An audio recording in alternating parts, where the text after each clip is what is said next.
A reforma política é um conjunto de propostas e emendas constitucionais, as chamadas PECs, que pretendem alterar o sistema eleitoral brasileiro. Para debater o assunto, o programa Contraponto hoje tem a participação dos vereadores Raul Cássio e Fufa Azevedo. Sejam bem-vindos, vereadores. Hoje nós vamos discutir a reforma da casa. Assim como numa casa, conforme vai evoluindo a família, a gente vai fazendo reformas e adaptando as coisas, também num país, numa sociedade, as coisas têm que ir se adaptando de acordo com a evolução da sociedade. Já faz muito tempo que a reforma política vem sendo articulada nesse país, e aí então agora a primeira pergunta que eu faria, eu vou começar com o Dr. Raul Cássio, qual é a importância de se fazer uma reforma política num país como o nosso? Bom, eu começo cumprimentando os colegas, cumprimentando meu colega vereador Fufa também, e digo que uma reforma, na verdade, é uma revisão do que vem sendo hoje realizado, que se tornou lei à medida das revisões passadas, que eu acredito que o tempo determina a necessidade de ajustes. Na verdade, nós estamos num país que consolidou sua democracia, num país que tem eleições diretas para todos os níveis, num país em que preenche suas vagas no legislativo e no executivo de uma maneira presidencialista, bicameral, com os legislativos estaduais e municipais, e que chegou o momento que, frente às situações de casuísmos que aconteceram na vida e nas eleições, tornou-se necessário revisar alguns tópicos. E é isso que acredito que estamos nos propondo neste momento em que, assim como a reforma fiscal, assim como a reforma tributária, é o momento também de realizar uma reforma política diante do desgaste que a classe política vem sofrendo, inclusive, é o momento ideal para que algumas coisas aconteçam. Não que isso vai mudar o cidadão. O político em si vai continuar tendo a sua maneira de ser, mas as instituições, o evitar os casuísmos, o evitar determinadas situações financeiras que hoje ocorrem e que certamente vai ser alvo do nosso debate, em termos de uma prestação de contas mais transparente, mais clara, tornar de modo que o poder financeiro não seja tão determinante na escolha dos eleitos, é motivo de amplo debate hoje no país todo. Vejo que a reforma já está sendo votada, já está sendo discutida.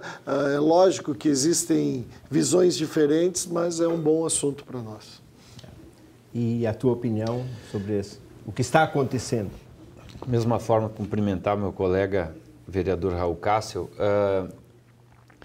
Eu acho que esse processo, essa perspectiva de processo histórico que o Raul traz aqui, ela é absolutamente condizente. Esses dias eu fazia um comparativo em relação ao setor público, e falava que se nós olharmos para a informática nos últimos 50 anos, 50 anos atrás e agora, para a telefonia, para os automóveis 50 anos atrás, e se a gente olhar para o sistema político e a máquina pública como um todo, e ela hoje parece que passaram apenas 5 anos.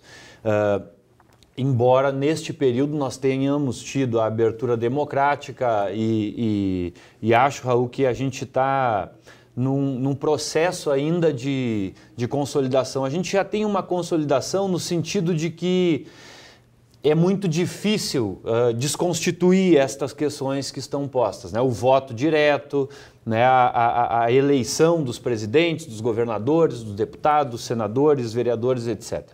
Mas a gente ainda tem estas sombras, e que são as sombras que a gente discute enquanto fala de reforma política.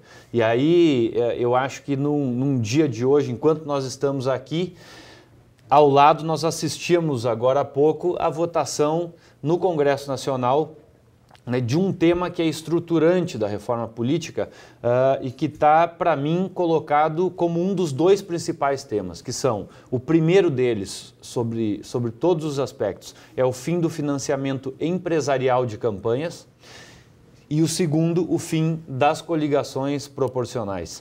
Então, eu acredito que o debate sobre reforma política, para algumas pessoas, em especial para as pessoas mais politizadas e ligadas à política, ele é mais comum, mas para o contexto da sociedade ele é muito novo, né? A gente não é atacado na rua e questionado enquanto agentes políticos qual é a nossa opinião sobre a reforma política. A gente é atacado na rua e perguntado sobre um buraco na rua, sobre uma praça, sobre outras questões.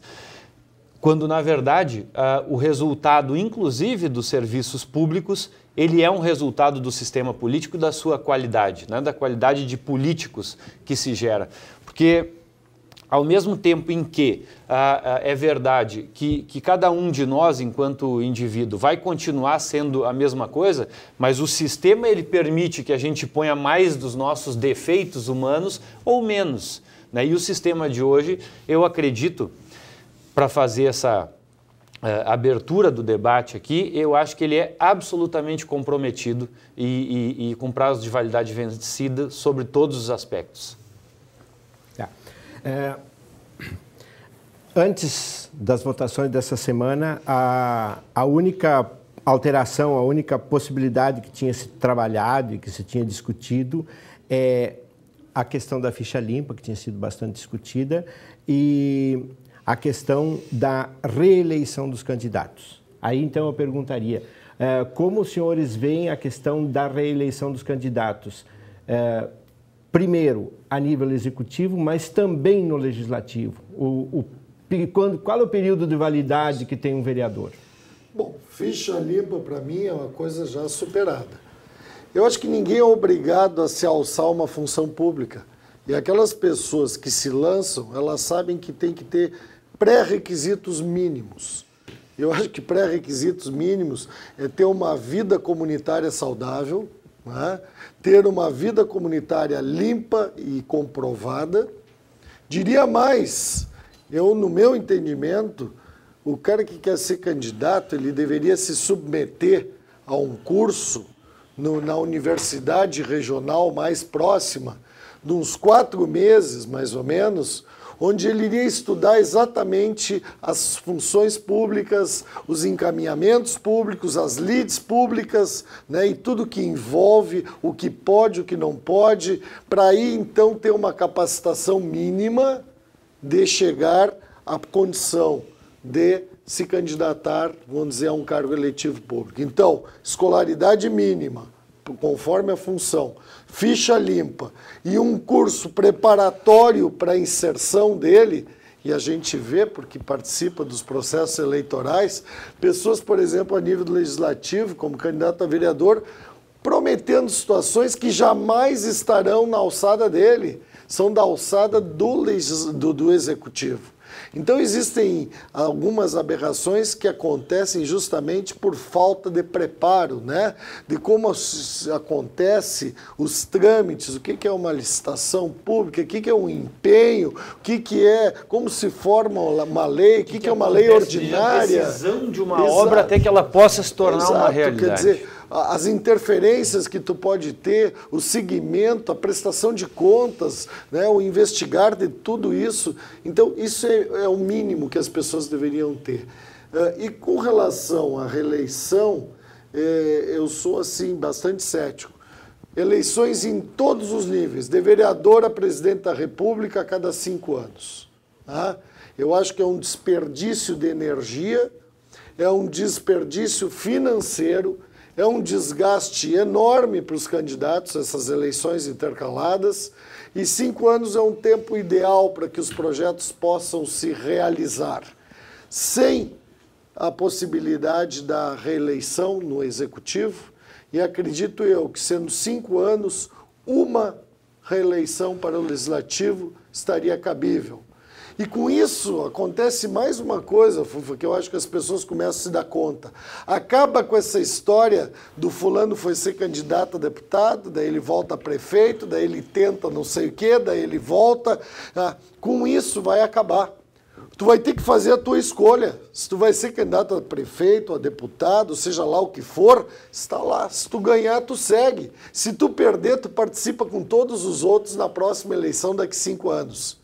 Com isso, eu acredito que nós vamos ter muito mais lideranças e vai acabar com esse vai e vem de mesmismos em muitas situações que, de certa maneira, freiam lideranças e a emulsão de novas pessoas que poderiam estar sendo lançadas na vida pública. Eu acho, sobre a questão das reeleições, né? O PT, o meu partido, já aprovou no último Congresso Nacional, aliás, no penúltimo Congresso Nacional, que o parlamentar ele é 3 vezes a mesma coisa no máximo. Se for 3 vezes vereador, não pode ser a 4ª vez. Se for 3 vezes deputado estadual, não pode ser a 4ª vez. Isso é uma deliberação interna e regimental, né? Então não é possível que um petista seja mais de 3 vezes. Além disso, só para complementar um tema que eu acho importante, porque ele estrutura a política também, a partir já da próxima eleição, no PT é obrigada a paridade de gênero. Então é obrigado a cada homem candidato, uma mulher candidata também, para fortalecer, né, a luta das mulheres pela igualdade social. Eu acredito que eu tenho uma tendência, assim, Raul, a achar que isso no executivo, a questão da reeleição, porque a gente olha assim, quando está bom, é melhor continuar, mas quando está ruim, é melhor trocar. Como é que tu faz essa, né? Eu acho que não é... Via de regra, bom no primeiro mandato e ruim no segundo. Exato, por conta desse sistema. Como é que é a vida hoje de um sujeito que se transforma prefeito, né? Tu já viveste a experiência de ser vice-prefeito. No primeiro ano, tu senta na cadeira e começa a tomar corpo das coisas, monta a equipe e tem que lidar com o orçamento do prefeito anterior.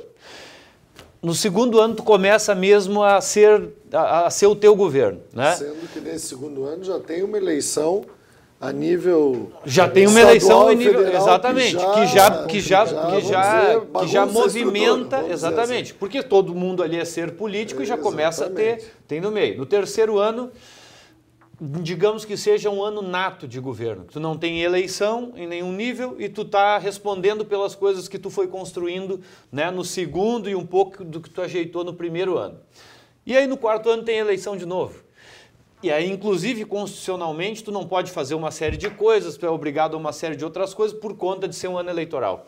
Então, esse sistema, ele não respeita também fatos da vida real. A vida da gente e a vida econômica dos municípios, dos estados, ela não se organiza por 4 anos em 4 anos, ela tem uma continuidade.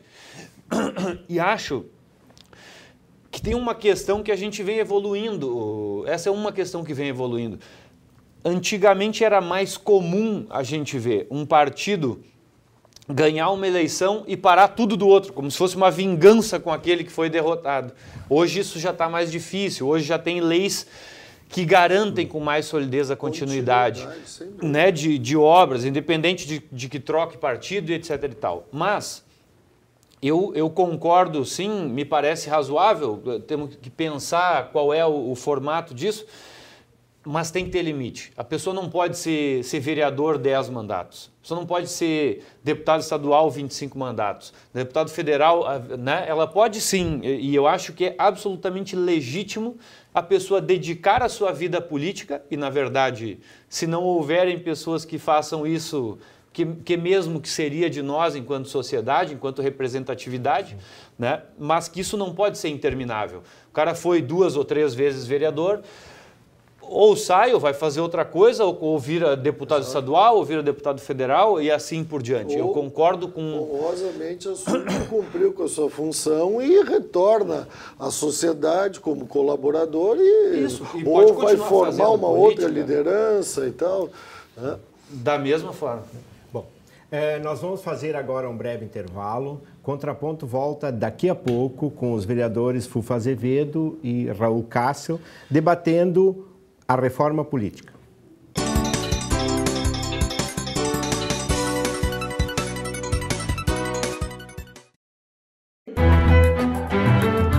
Faça da tua vida um reflexo da sociedade que desejas. Mahatma Gandhi.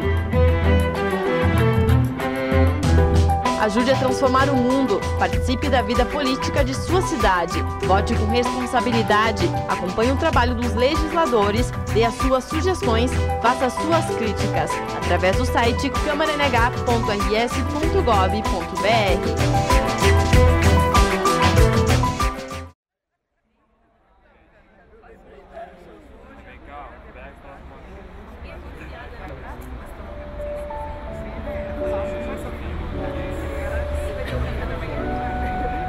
Cada um com os seus problemas.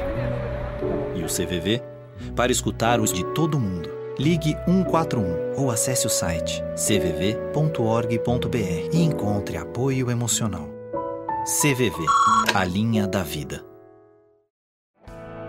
Você sabia que é possível levar a Câmara para perto da sua casa? Basta fazer uma solicitação por escrito, através de sua associação de bairro ou outra entidade e entregar na Secretaria do Legislativo, Rua Almirante Barroso, 261, terceiro andar. As sessões comunitárias são realizadas na primeira quinta-feira de cada mês, a partir das 7 horas da noite. Todas as reivindicações apontadas pela comunidade são enviadas ao prefeito e às demais autoridades competentes. Saiba mais sobre o Legislativo Hamburguense no site portal.câmaranh.rs.gov.br. Informe-se, participe.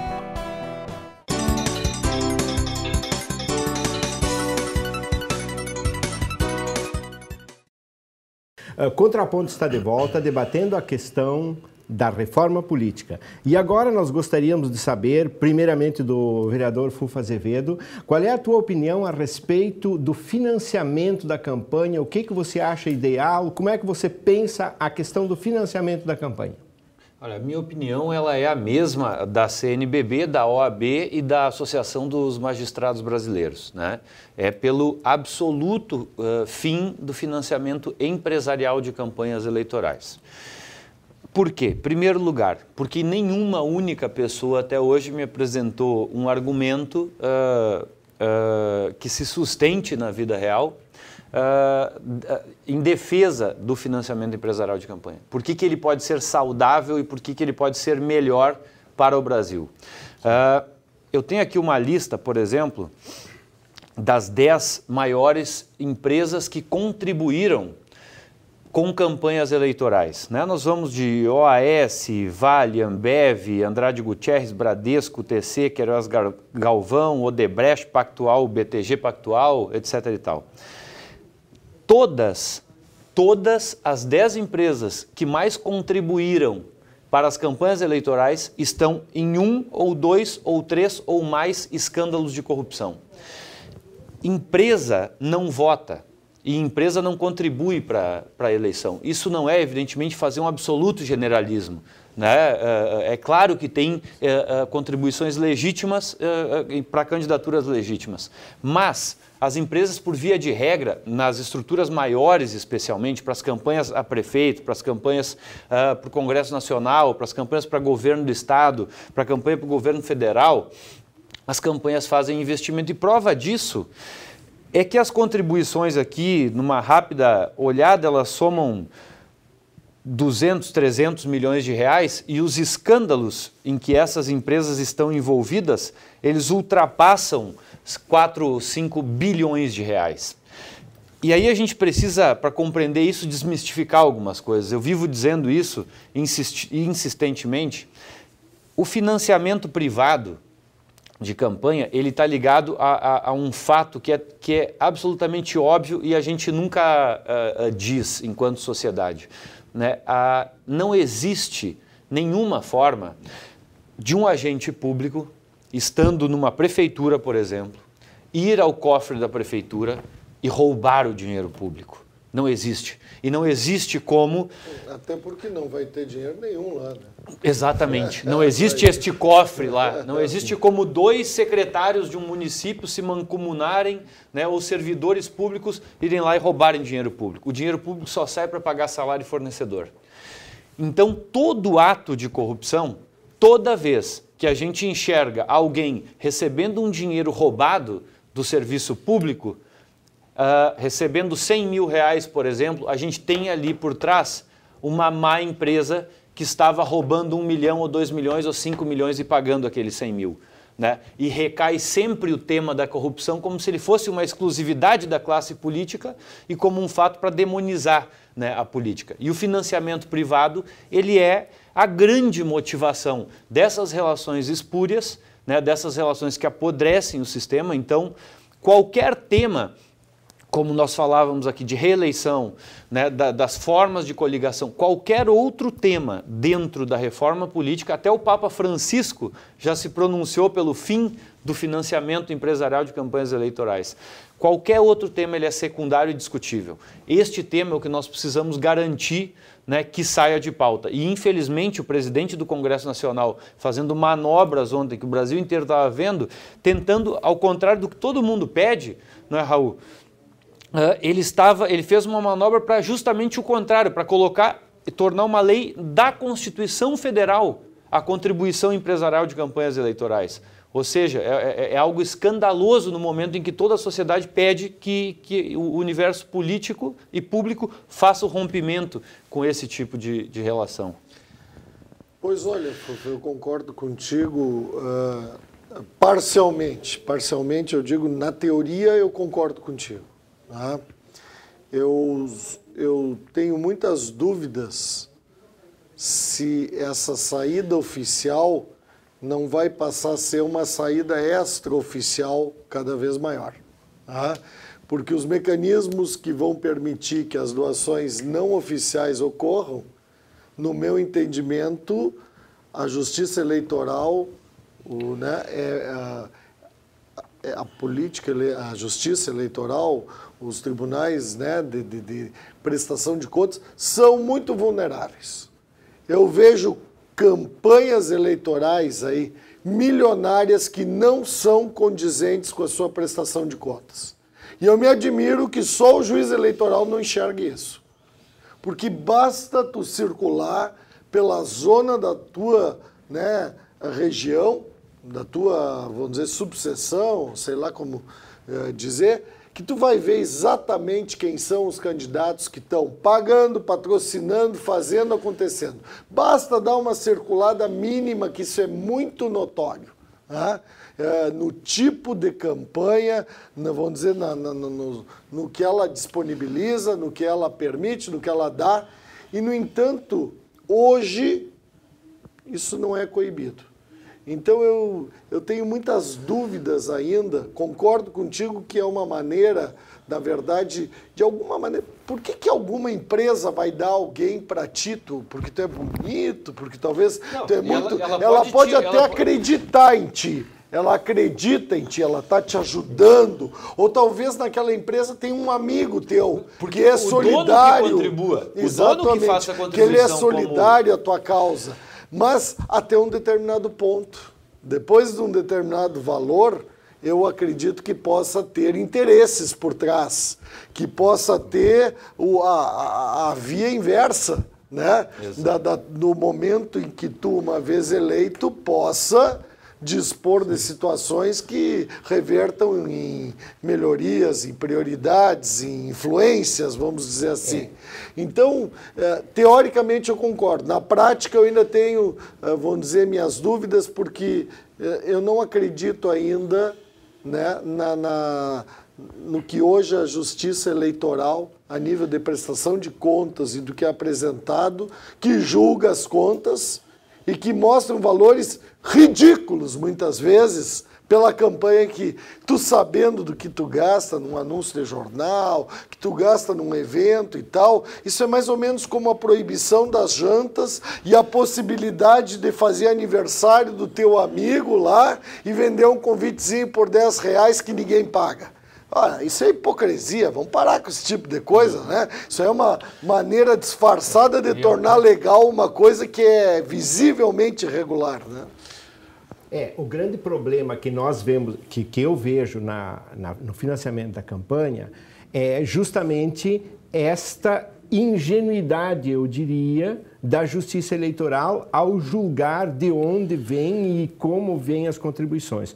Porque eu concordo plenamente com o Raul que uma empresa não vai dar uma quantidade grande de dinheiro para um candidato se não tiver um interesse por trás. Ela não faz apoio político, ela faz investimento. Seria ingênuo pensar que uma empresa vai gastar dinheiro simplesmente para apoiar um candidato. Uma coisa é o dono da empresa. E aí é que está uma questão, esse que é um princípio democrático. Exatamente, enquanto cidadão.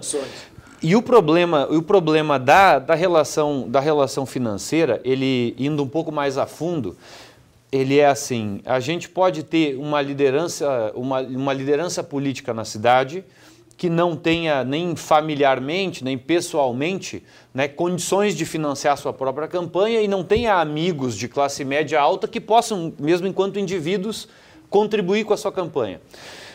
O outro pode ter 350 amigos que tenham ali uma média salarial de 30 mil reais. Aí como é que tu justifica no processo democrático que o financiamento, que o melhor financiamento não fosse exclusivamente público?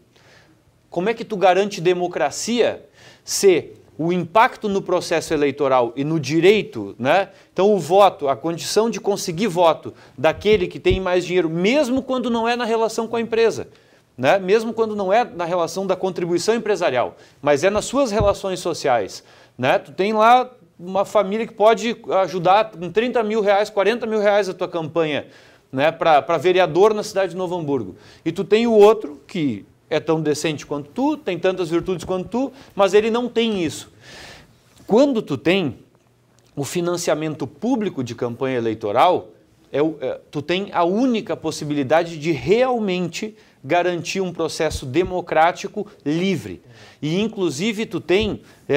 me pergunto muito sobre isso que tu falava, Raul. Nós nunca vamos chegar a um sistema onde não exista a possibilidade do debaixo dos panos. Porque o debaixo do pano, ele só depende de duas pessoas quererem fazer algo por debaixo do pano.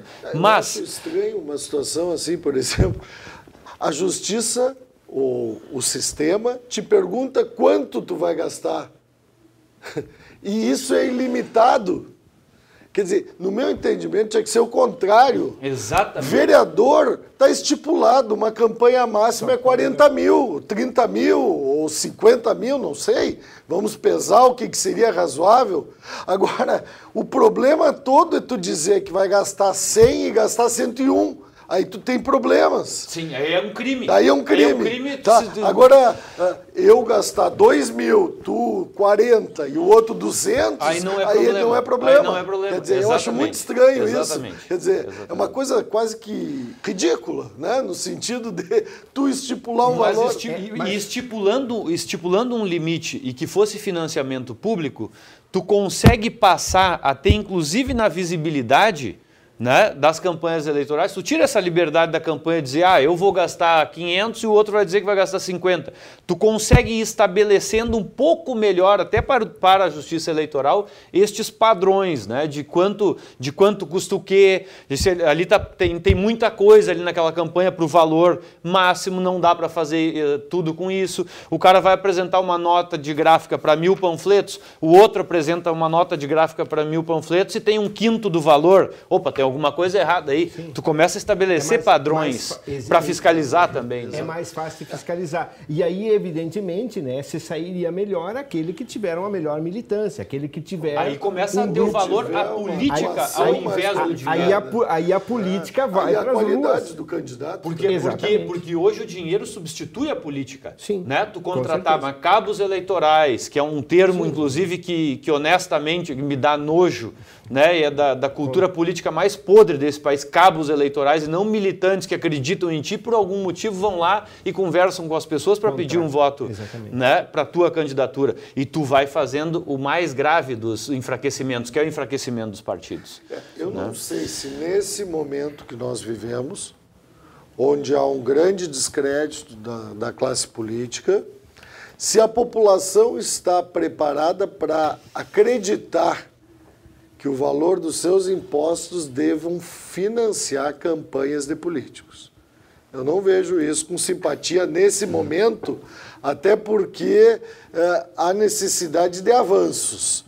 Talvez alguma coisa mista, talvez um processo evolutivo, mas eu não sinto que nós vamos ter uma simpatia, né? Pô, fruto do meu imposto, fruto do meu trabalho, do meu empreendimento, financiar esses políticos que estão aí, e aí entra tudo na mesma caixa, né? Exato. Quando na verdade são coisas diferentes. E na verdade a proposta dessa coalizão, né, com mais de 100 entidades, incluindo-se nelas a OAB, a CNBB, vários partidos políticos, como o PT, por exemplo, ela está defendendo justamente uma transição, que é isso que o senhor coloca.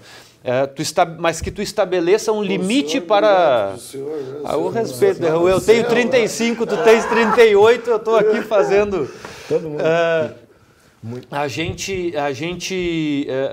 Eu concordo com isso, precisa haver uma transição, mas nesta transição que a gente estabeleça um limite por conta desta nuance que eu falava, que é tu tem lá uma pessoa que é diretor de uma grande empresa, por exemplo, e tem um salário mensal de 100 mil reais e quer ajudar o seu candidato porque acredita e conhece, mas tu tem, né, a pessoa que trabalha numa fábrica de calçado, ganha 900 reais e quer ajudar seu candidato.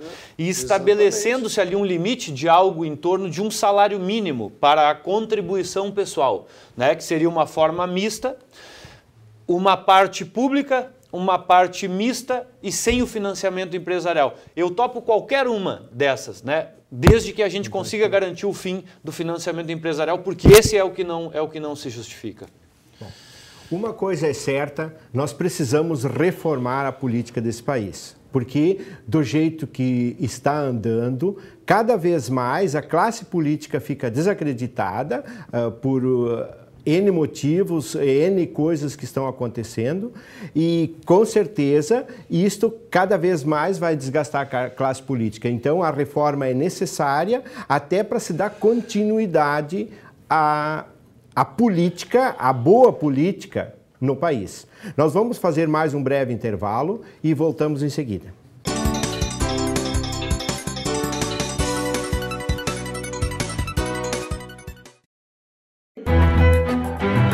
Se a liberdade e a democracia não são termos equivalentes, certamente são complementares. Sem liberdade, a democracia é despotismo. A democracia sem a liberdade é uma ilusão. Otávio Paz. Seja livre, participe da vida política de sua cidade, dê as suas sugestões, faça as suas críticas, através do site câmara.ns.gov.br. Os gabinetes parlamentares estão abertos a todos os cidadãos. Você pode ser atendido pelos assessores ou pelos próprios vereadores. Dentre as funções dos gabinetes estão fiscalizar a administração municipal, elaborar projetos de lei, intermediar pleitos da comunidade junto à prefeitura e orientar os cidadãos na busca por seus direitos. A Câmara fica na Rua Almirante Barroso, 261, e o telefone é 3594-0500. Acompanhe o trabalho do seu vereador no site portal.câmaranh.rs.gov.br.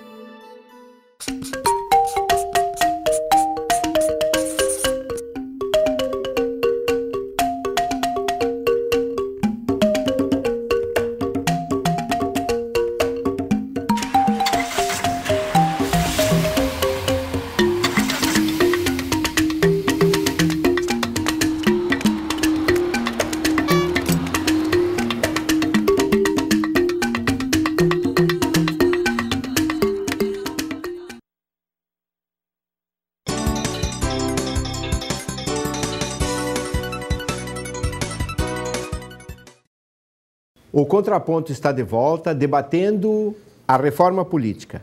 E o nosso tema deste bloco é a questão das coligações.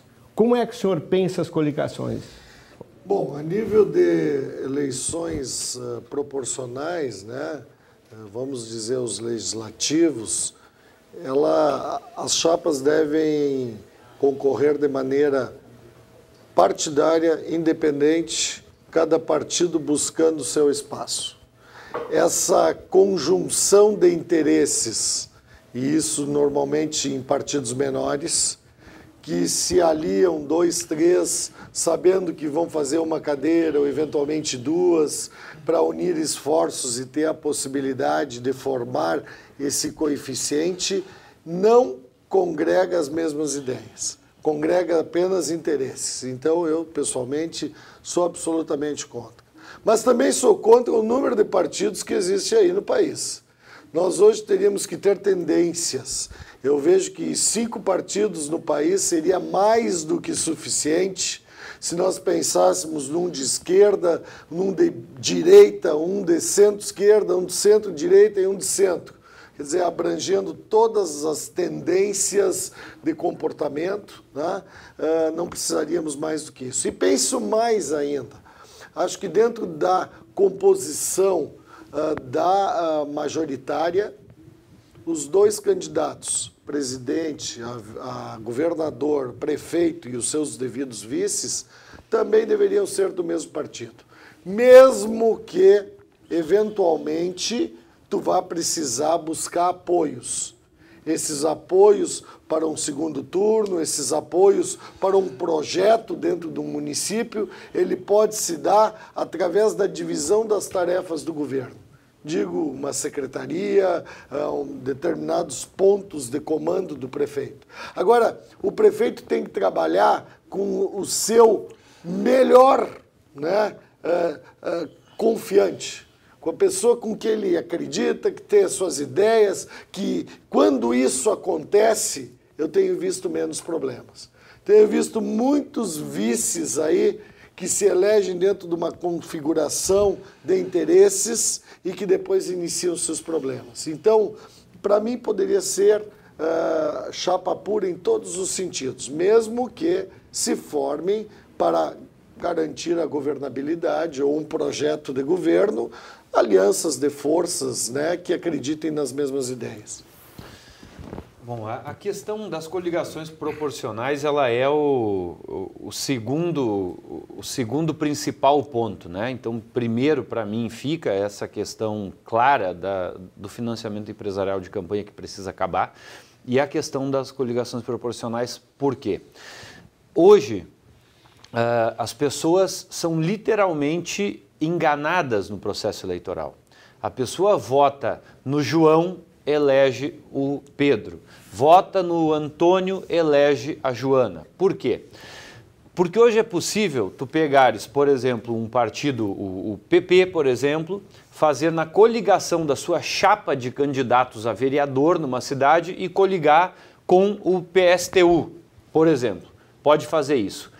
Quando a pessoa vota no Antônio, que é do PP, a pessoa faz com que o Antônio, lá no fim das contas, tenha 383 votos. Mas esses 383 votos são somados na conta que determina para essa coligação a quantidade de cadeiras que essa coligação terá na Câmara de Vereadores. E aí, o candidato do PSTU, que fez 852 votos, se elege com o voto que o senhor ou a senhora deu para o Antônio, lá pensando no Antônio como seu representante. Esse número não seria possível se eleger. Sendo que com esse número só é possível porque aquele partido sozinho não conseguiria fazer o número de votos necessários, numa cidade como Novo Hamburgo, por exemplo, que é um pouco mais de 10 mil votos, aquele partido sozinho não faria 10 mil votos. Mas ele junta com mais um, e fazem ali 16 mil votos e elegem um candidato. Todas estas 16 mil pessoas que votaram nos seus 30, 40, 50 diferentes candidatos dentro desta coligação, estão elegendo uma pessoa e ninguém, quando está votando, sabe qual vai ser. Então, a coligação proporcional, ela é absolutamente configurada como estelionato eleitoral. Ela é um roubo e uma enganação para o povo brasileiro. E isso não pode mais... Em outras palavras, ela votou num partido centro-direita e vai ter por eleito na sua coligação um partido de extrema esquerda. Ela votou por exemplo, até mesmo uma convicção de ideia, mesmo que não fosse o João, mas fosse alguém do time dele, e ela vai ter... Até para ilustrar mais, ela votou numa pessoa que defende a liberdade sexual e elegeu alguém que defende a pena de morte. Né? Ou seja, não há nenhuma identidade programática. E aí a gente cai num problema que tu citaste aqui, Raul. O Brasil hoje tem constituídos 33 partidos políticos. O Congresso Nacional é formado por 28 partidos políticos. Para dar exemplos, a gente sabe, nos Estados Unidos, tu tem mais de 300 partidos, mas tu tem efetivamente com poder, né, e com discussão, e é uma discussão programática clara, né, republicanos e democratas. Na Alemanha, tu tens a representação de 7 partidos. Na França, tu tem 10 partidos representados no Congresso Nacional. Nós temos no Brasil 28 e já temos mais, um deputado dizia, quando acompanhávamos agora a votação, já temos ali mais de 10, talvez 15, 20 na forma querendo sair. Qual é o problema disso? O problema disso é que estes partidos pequenos, eles são criados para usurpar a política. Eles são criados para chegar no momento da eleição e vender um tempinho de programa no horário eleitoral para uma determinada candidatura. São usados para dar um apoio de meia dúzia de pessoas numa campanha a prefeito nos municípios espalhados no Brasil e negociar que depois tenham 15, 20 CCs numa prefeitura. Ou seja, tem tudo no meio disso. Tem uma estrutura dentro dos legislativos, com chefias de bancada, com cargos, como se tivesse uma grande bancada, né? Que aí então ocupam espaços, se utilizam de uma estrutura que é, vamos dizer, que não inversamente condiz com a representatividade social. Com a representatividade. E aí o que acontece? Quanto mais partidos assim, menos identidade nós vamos tendo na política. Ninguém sabe o que pensa. As pessoas acham que é bonito isso. Eu voto na pessoa. Mas, na verdade, a desgraça do processo democrático e a ignorância em relação à política, a ignorância no sentido do desconhecimento, a política ele está no voto na pessoa. Porque tu precisa primeiro compreender se tu vota em alguém que defende, por exemplo, né, a liberdade sexuais ou que defende pena de morte. Tu precisa compreender a diferença entre uma coisa e outra. Hoje, os partidos também não estão confiáveis. Porque os partidos... O sistema político permite isso. Se tu for ver o estatuto de um partido, é a coisa mais linda do mundo. Tu fica imaginando, olha, é a Alice do País das Maravilhas do mundo político.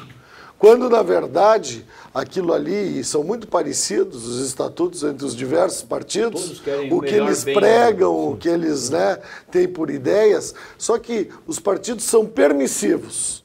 No momento em que situações ocorrem de postura ética, de comportamentos, de corrupção, de situações das mais diversas, hoje, infelizmente, no meu também, o corporativismo em prol dos interesses não permite que a instituição partidária esteja acima do que as pessoas. E as pessoas buscam justamente o voto individual em função do exemplo, da postura, do conhecimento, de uma trajetória, enfim, que hoje carrega de maneira muito mais forte do que a instituição partidária, que se os políticos estão desgastados, os partidos estão mais ainda. Exatamente. E é nesse sentido que eu fazia a minha colocação. Como o partido está enfraquecido, a política como um todo enfraquecida, os partidos, ao invés de fazerem movimentos, né, para se purificarem e fazerem uma profunda autocrítica de qual é a sua função na sociedade, né, se constroem dentro dos partidos os guetos de poder. Os guetos de poder ao redor dos mandatos, da preservação dos mandatos, do grupo do fulano com o grupo do ciclano, para disputar um pedaço aqui, um pedaço lá. E a gente precisa ter a nobreza, e eu acho que um exemplo muito importante, e que daí vem das pessoas, Raul, é nós dois, como políticos eleitos dos nossos partidos, dizermos isso aqui publicamente como estamos fazendo. Sim, é assim. Agora, a solução para a sociedade brasileira, ela não passa por fora dos partidos políticos. Ela passa pelo fortalecimento dos partidos, pela luta de agentes políticos como nós, né, para a politização dos seus partidos, porque os partidos são completamente despolitizados, né, não se discute programa, não se discute pensamento, ideologia. Mas aí passa pelo conhecimento, pela formação política. Passa pela formação política, passa pela uniformização das ideias e das condutas e das práticas, uma vez que tu assuma, né, seja no legislativo quanto no executivo, e isso, de certa maneira, continua também individual, na maior parte das vezes, né? Mas o grande problema, justamente, que nós temos na política como um todo, em geral, é a questão, justamente, do individualismo que tomou conta da política. Então, o partido deixa de ser aquela agremiação onde eu vou defender a sociedade que eu quero, a ideologia que eu quero, a sociedade que eu sonho, para o partido ser o lugar onde eu vou defender o meu lugar político. Então, enquanto nós não tivermos candidatos que sejam realmente voltados para o bem-estar social e que eles não consigam, porque nem sempre o candidato faz aquilo que quer quando está dentro de um partido. O senhor sabe muito bem que muitas vezes o candidato se perde porque o partido exige uma coisa aqui, encosta outra coisa ali, outra coisa lá. Então, primeiro, nós precisamos ter um partido forte e neste caso eu penso forte ideologicamente, que seja claro o que ele quer, o partido, como sociedade, como vida social, e que o político também seja consciente disso. Mas não só isso. Não pode ter divisão justamente não pode ter uma divisão entre o político de um partido e o partido. Por exemplo, há quantos anos tu é filiado no PMDB, Raul? Desde 95. Desde 95. Eu sou filiado no PT desde 94, que era uma filiação interna em 1994.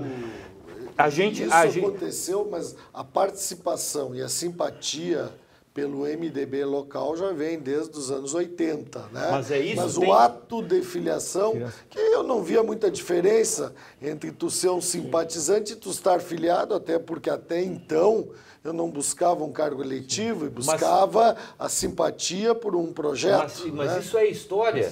Tu fosse te tornar uma pessoa eleita pelo teu partido muitos anos depois de fazer parte deste partido e, portanto, constituir nisso uma militância partidária e uma identidade.